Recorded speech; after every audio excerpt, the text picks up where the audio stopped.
I want to introduce our guest. Our guest is Phyl Terry. Phyl is the CEO of Collaborative Gain. Phyl has written several books, actually. Well, two in particular. The one with the very topic of this session, Never Search Alone, also customers included. In fact, Phil's been a pioneer in customer experience and digital innovation for quite some time. And I know just these past several years in particular, the job market, right? It is what it is. A lot of our friends are probably in that hunt right now. Maybe we are in that hunt right now. And oftentimes when I hear people and they're in that hunt, I hear Phil's name mentioned often because Phyl, with this book and really I'll call it a movement, Never Search Alone. I know it's helped a lot of people in their hunt. So I thought it would be great to invite Phyl on as our guest as we could jump right into the session. And Phyl, thank you so much for being here. Yeah, glad to be here, Mike. Yeah, absolutely. Well, maybe first things first, if you would tell people a little bit more about Never Search Alone and Sure. just kind of what it's all about, the inspiration for what's behind it. Maybe we could start there. Yeah, Never Search Alone. So it's a book. It's a book for everyone, but it's really for product managers, and it's born out of a product management philosophy that I've been working on in terms of reinventing the job search with a product mindset. I've been working on that for about 25 years. And some of you know who Marty Kagan is. He and I have been friends since the 90s, and he has really, pushed me to get this book out there. He actually wrote the foreword for it. He's been great that way. And I'm also profiled in his new book. If you've read Empowered, if you haven't, take a look at it. But the reason I had to get this book out into the world is because most people, including product managers, but also everyone else, really misunderstands the job search. They use an old method I call spray and pray, where they just they don't think. And in the job search, there's a couple of key insights. One is you're the product. Your skills and experience are the product that you're bringing to the marketplace, okay? So that means, and product managers, you're going to understand what I'm talking about when I say this, you need to think about what I call your candidate market fit. That's one of the three big ideas in the book, candidate market fit, right? Which is the intersection of what you want, what the market wants, and basically how the market sees you, right? It depersonalizes, but also puts into a framework, especially product managers can understand. And I encourage you to actually do research on your candidate market fit. Do discovery. Again, you're the product, so we're going to relate to this as product managers. That's one of the three big ideas in the book. I will say the other two are, of course, Never Search Alone, which is the title.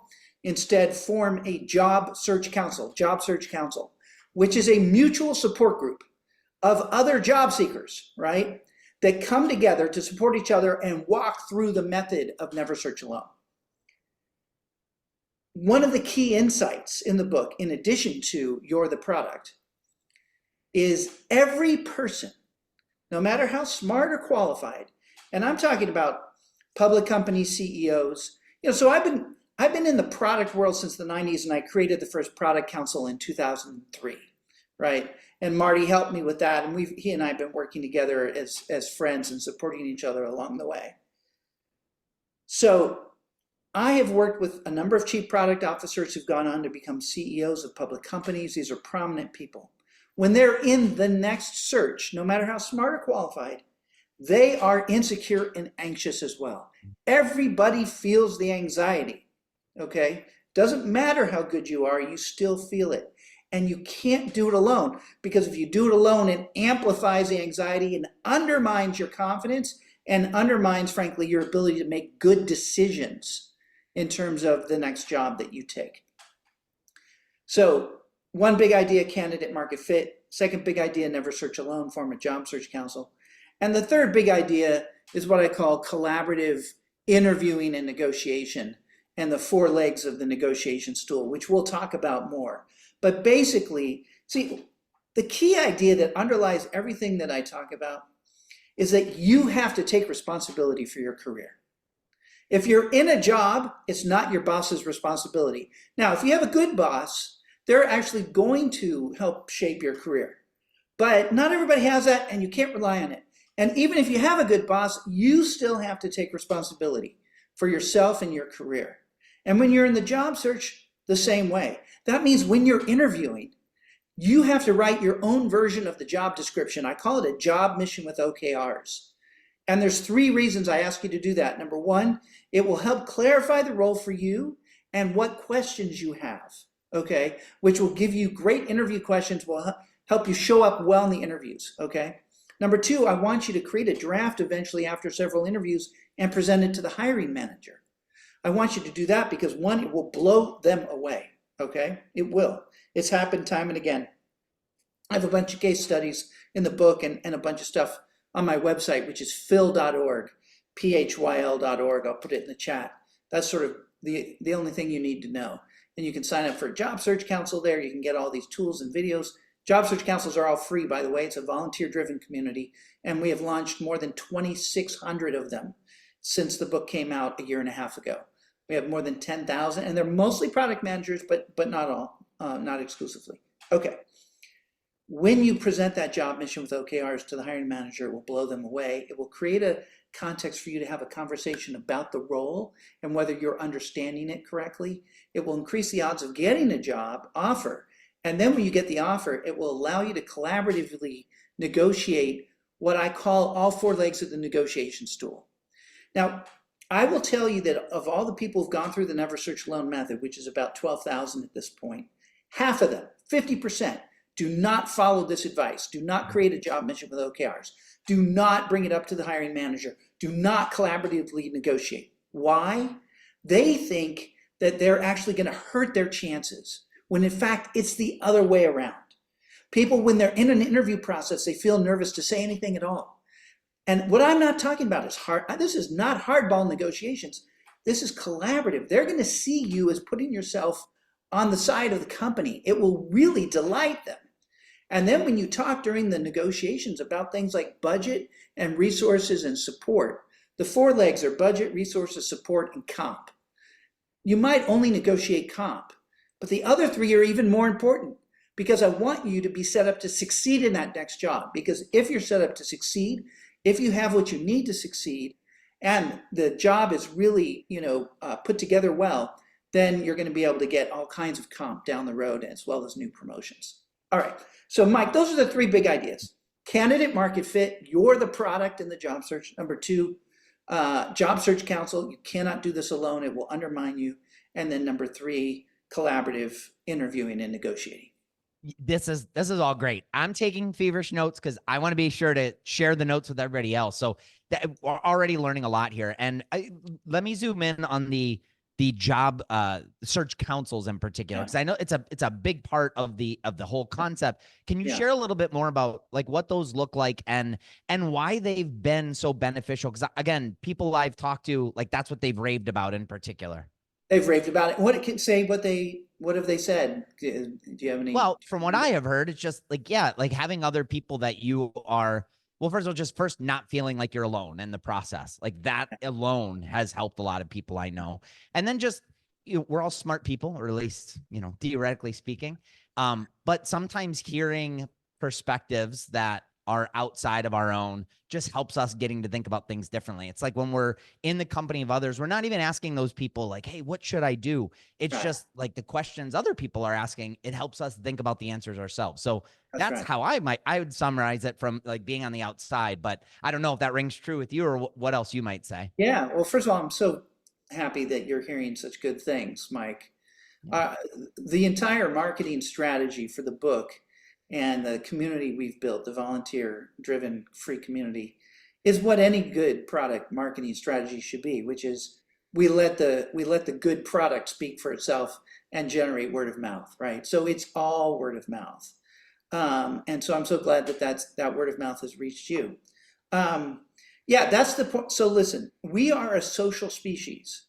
If you look at evolutionary psychology, you look at the last couple million years of human evolution, the scientists will argue that our ability to work together and our sociality is what has been the key underpinning for the success of our species. what happens in a job search council is we just tap into that sociality. And by the way, this is not about introvert or extrovert. This is actually even better for introverts because it's a small group and you're building relationships. And just discovering that you're not alone, that the anxiety and fear that you're feeling, that other people you respect, another product manager from Google or whatever, is saying the same thing, it converts that fear and anxiety that everyone feels into hope and motivation, accountability, and the all-important emotion in the job search, confidence, right? So and that's the magic of the human species and psychology. We're not doing anything but saying, hey, get together and let that magic happen. But then we provide a whole series of templates and agendas so that that group works through together what their candidate market fit is, what they want and don't want. We have a whole set of, and all these tools are free and online at phyl.org. And it's revelatory. But if you haven't experienced it, you won't believe me until you do it yourself. It's part of why we made it free, by the way. We wanted to lower the barriers completely. And we really want to bring this out to the world. It's product management communities really embraced it because we're using a product lens and everybody gets it. Like when I say candidate market fit, anyone in the product world is like, oh my God, yes, exact. Oh, I get it. Yeah, bang, right? But we also want to reach everyone else in the world because they're all struggling alone and they all are doing this thing in a suboptimal way that is hurting their career, demoralizing them. And frankly, it's not great for the economy either. Because if we can get people into better fit jobs where they're supported and can grow, that grows the pie for everybody.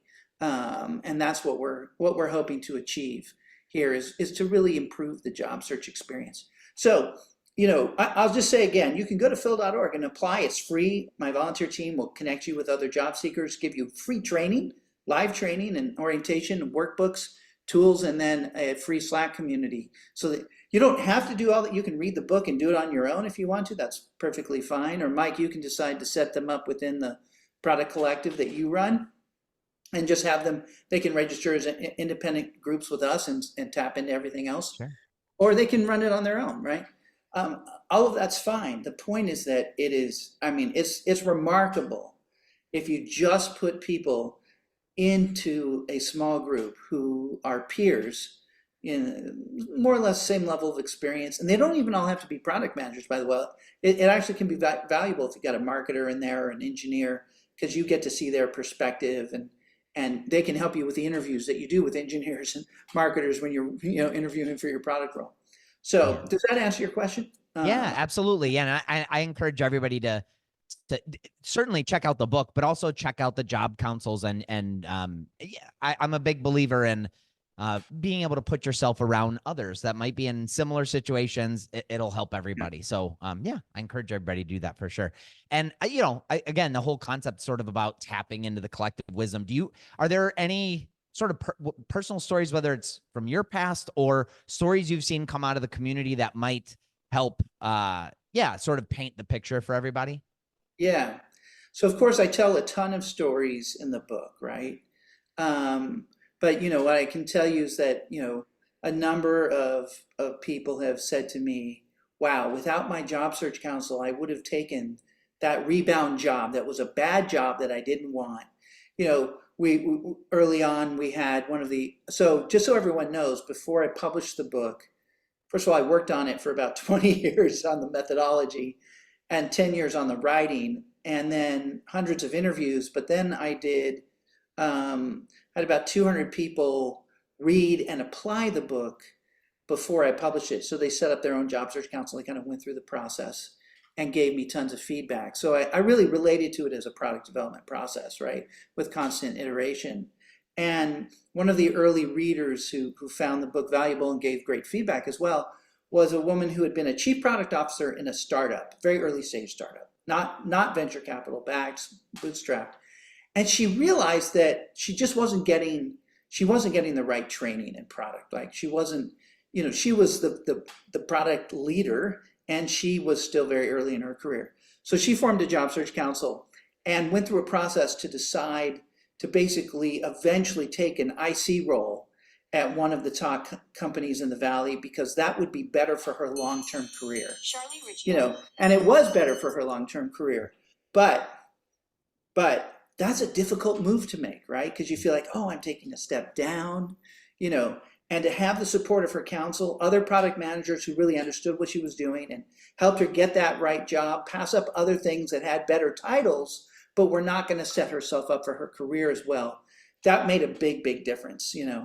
So whether you need to make a lateral move or you need to move into a different kind of role so you improve your learning, or whether you're a CEO, a number of our CEO groups, they've talked about, again, like, oh, the group held me back from taking a job with a bad company just because I desperately needed a job, and let me hold on to find the one that I really wanted. Now look, I always tell people, if you need to put food on the plate, so to speak, and feed your family, take the job you need, and Sure. then you can keep looking. This process is even more important in a downturn than it is in an upturn, because candidate market fit, like right now, everyone's candidate market fit is being pushed down because of all the massive layoffs in tech. So you've got chief product officers or senior VPs of product from big tech companies who are now looking at VP of product roles. And you have VPs of product who are looking at director or senior director roles. And you have directors looking at manager or IC roles, right? So that's not personal to you. It's not a statement about you. That's one of the reasons it's so important to understand your candidate market fit and depersonalize it. And really, it's a marketplace, right? The job search, you're talking about a marketplace. So you have to understand the dynamics of the market that you're in. And the mistake I see lots of people make is when there's a downturn, they take it personally that they can't get the role they want, as opposed to, hey, the market has shifted for now, and you need to take that into account. Yeah, no, and that helps dispel sort of a couple misconceptions, in terms of, well, I got you can never make that lateral move, so are there other, especially in today's market, are there other misconceptions you feel like are important for people to be aware of? Yeah, I addressed it earlier, but let me address it again. The misconception that you can't negotiate, or that you shouldn't, or that it's a red flag, or that, now, if you come in with a hardball kind of negotiation, that can cause problems. But a collaborative negotiation where you're really thinking about how to succeed in that role the way I discussed earlier, boy, that blows companies away. And people have a very hard time understanding this. Like I said, even the people who are in the Never Search Alone community, who've read the book, have a job search council, figured out their candidate market fit, half of them won't do that, right? So I'm on a long-term process here to evangelize, and help people understand you're in charge of your career, but you can be and be collaborative in the interview and negotiation process to set yourself up to succeed. It'll make a huge difference. And I'll just tell you one quick story that really nails this, and it addresses your earlier question too about the collective wisdom. So we had two chief product officers / CTOs, right? So they had dual titles. They were both looking at SaaS companies. And I said, listen, you've got to analyze the technical debt, and you've got to negotiate a budget for relieving that technical debt before you sign that agreement. Because if you don't do it before you sign, you lose that leverage, right? And so one had identified about 20 million in technical debt. He negotiated it. They wrote a check day one. His counsel was so supportive in this collective wisdom, helping him really do this. Month 6, the debt was gone. Month 12, they asked him to take on a GM role in addition to his responsibilities. 18 months in, they were negotiating a CEO role for him at that company. Wow. I mean, it was just amazing. Person number 2, also CTO, CPO at a SaaS company, he identified in that case $10 million of technical debt. The CEO said, well, I don't know. We'll talk about it after you get here. And this is somebody who had been in that role and done turnarounds over the last 20 years. So they really knew what they were. I said, listen, on this, I think this is one moment where I think you need to be a little more firm and say, listen, that this is important that we decide now because I can't. Well, he said, so he took the role without that approval. Day 1, no check. Month 6, no check. Month 12, no check. Month 18, he's looking for a new job. Now, he found a new job, but that's 18 months of opportunity costs. We do not have an unlimited lifetime here. We do not have an unlimited career. I want you to do as well as you can at each step of the way, given the marketplace that exists and given what you're able to get. because I want, it makes a huge difference. It makes a difference in your earning power and satisfaction. Yeah. Well, by the way, I want to share with everybody, we have a few minutes left. If you have questions for Phyl, load them up in the Yeah. Q&A. I want to get to your Yeah. question. Let's see if you have any questions. Give me some Yeah, but you questions. you talked Yeah. about negotiation, and earlier you had referenced the four legs to the negotiation stool. Maybe Yeah. we could talk about that a little bit so people could understand that a bit better. Okay. The four legs are compensation and everything, and benefits and stuff like that, vacation time, whatever. Budget. And look, if you're coming into an IC role, you're not going to have much budget, so you're not going to negotiate that. Resources, like what kinds of internal resources are you going to have access to in terms of engineering, design, depending on the role, PR, marketing, and then support, meaning what kind of professional development support are you going to get? Are they going to give you any mentorship? Are you going to have skip level meetings? Are you going to have a coach? Are you going to be a part of something like product collective or collaborative game, whatever it might be, right? So again, if you're more junior, it's going to be a more limited set, but you can certainly talk about professional development. I coach college students to do this for their first roles, right? The more senior you are, the more important it becomes to think about budget and resources and what can you tap into, and is there broad agreement between you and the hiring manager about what you're going to do here? Because what I don't want to have happen is, let's say, have you take a VP of product role and that product team needs training, you want to send them over to Marty Kagan or whatever, and they tell you, oh, there's no training budget, right? And then suddenly you can't bring people up to speed. Or you take a VP of product role and you're building a product organization, you need to hire people, but then they say, well, you can't hire anybody, right? So then you can't get anything done. I can't tell you how many times this happens to people, and they end up getting demoralized and eventually leaving, and it can put a stall in their career, right? So I want to help you unlock. And by the way, this is so much in the benefit of the company as well. If you're set up to succeed, they succeed. And hiring managers understand that, which is why they're like recently a chief product officer was negotiating the training budget for the team he was about to inherit, but had not ever worked with before. And they're like, in the middle of your negotiation for your offer, you're negotiating their training. We love you. What we want to even give you more money. And that's a secret, by the way. If you negotiate these other things, they're excited to even give you more money on the salary. All right. I don't think we have any questions yet. I'm looking at Q&A or chat. And I'll keep an eye out. I have plenty more, so that's okay. I want to borrow your brain for a little bit more, if that's all right, Yeah. Phyl. And by the way, like that four legs of the negotiation stool, I think it's super helpful. Sometimes we think about negotiation in the context of being on the job hunt, and we just think about compensation. So I think that's great to open our minds up to all these other things, which it sounds like are equally as important. So thank you for sharing that, for sure. One or what? Yeah, go ahead. No, sorry. I was just going to say one other thing I did want to ask for sure is just, when people are in this job hunt, a lot of times the recommendation is, hey, get out there, network, like you got to get your but networking can be scary for some people. For some people, it's like, well, what does that even mean? Am I taking people to coffee for no reason? Am I doing Zoom meetings? Like, maybe we could talk about what does networking, useful networking, I suppose, look like in the context of being on the job hunt in 2024. Okay, so first of all, it's really important, and most of us don't like it, including me, by the way. So I get it. 83% of the jobs, though, come from the hidden job market. It means they're not posted on Indeed or even LinkedIn. They come through personal connections, which is why networking is so important. But what I tell people is, first, you've got to really think about your candidate market fit, what you want, you don't want, before you start going out there and just going crazy with the networking. Also, when you're doing the candidate market fit, you're doing a listening tour, and you're out there and you're asking people, the golden question, which is, what would you do if you were in my shoes? You're building relationships with them, and they're looking out for you, and you can go back to them.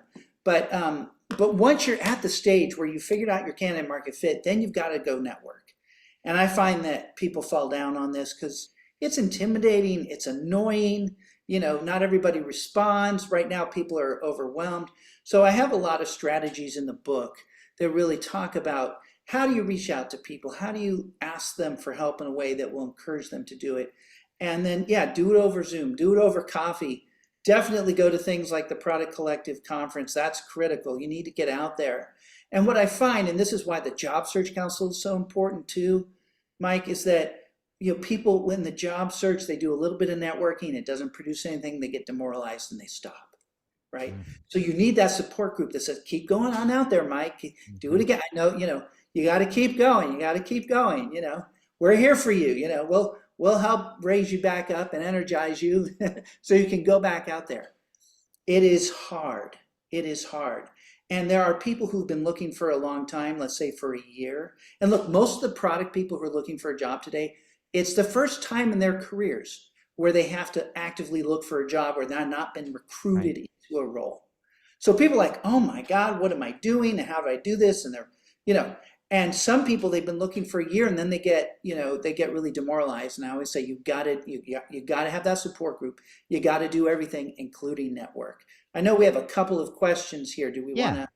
Yeah, let's take, if you have time for a couple more questions, that'd be great.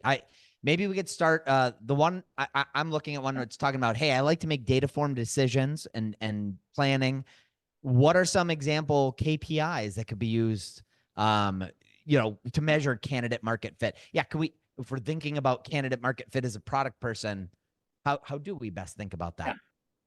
So John, it's qualitative, but I ask people to do 15 to 25 interviews. And so it's like qualitative research, right? So I ran Creative Good for a number of years and sort of created this thing called Listening Lab, where we would do in-depth, ethnographic sessions with customers for companies, right, to develop strategies and products.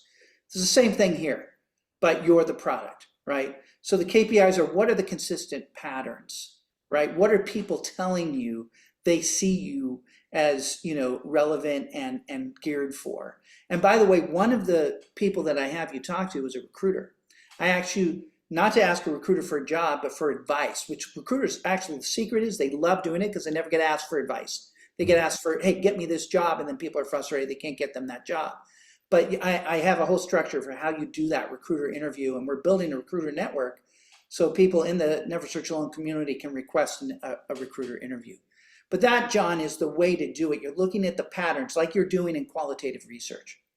Peter, to your point about startups, yes, they have a less formal structure and process. Here's what startups and large companies all have in common. They often don't know what they're hiring for, which is why I ask you to write your own version of the job description. That's even more important in the startup setting where, they don't know what they're doing and they're running 100 miles an hour, right? So you want to think about, hey, what is this role? And you can say, look, this could change day 3, but I just want to understand, what are we doing here in this fast-paced environment? What do you think you most need today? And again, I'm flexible and adaptive, which you have to be in a startup setting. If you've been in an industry for 10 years, are there strategies to change industries as a product person? Well, first of all, Marty and I both say this. If you're a really good product person, then you tend to be industry agnostic, right? You can work across whatever it's healthcare, financial services, whatever it might be. Having said that, if you have developed real expertise, especially in a regulated industry like financial services or healthcare, and your candidate market fit for that industry is going to be stronger than if you switch to consumer retail or something like that. And right now, consumer retail is not in great shape. So no matter how experienced you are, candidate market fit is down and jobs are really down there. But Peter, this is why you need to go through a listening tour and get out there and talk to people and get their help with your specific background and what you think you might want. What is your candidate market fit if you were to pivot? And then Anna, where can you access the recording? Mike, you can answer that probably on the product. I'll email everybody by tomorrow with the recording along with some notes that I took from today's session too. So you could just keep an eye out for me for tomorrow. Yeah, great. Yeah. And the final thing I'll say, Mike, is everybody, they only need to know 4 letters, PHYL, Phyl.org. Everything is there. You can sign up for a free job search council. You can watch tons and tons of videos. You can get the free tools download and so forth and learn more about this. Of course, there's links to the book, which you can check out as well. Yeah, and I appreciate that. I'm going to share more info in my email about Phyl.org as well. So Phyl, thank you so much for being here with us. It's obviously this is on everybody's mind lately. So it's a hot topic and you helped us through it. So thank you so much. I'll just say one last thing, Mike. Last week, last week, the Memorial Day weekend week, which is usually really quiet in the job search arena, we had more signups than we've had since Mm, January, which is the big month of the year. mm, So there's two things to say about that. One, good news about word of mouth, but two, sad because the job market is tough. mhm, It is tough out there. So my word to you is this: do not do it alone. mhm. Really, do not do it. If you're in a job search, whether you're in a job and you're looking, or you're out of work and looking, do not do it alone. Get some support around you. Yeah, I think it's good advice for sure. So thank you for that, Phil. And thank you everybody for joining. I hope you have a good rest of your day, and I'll see you all soon.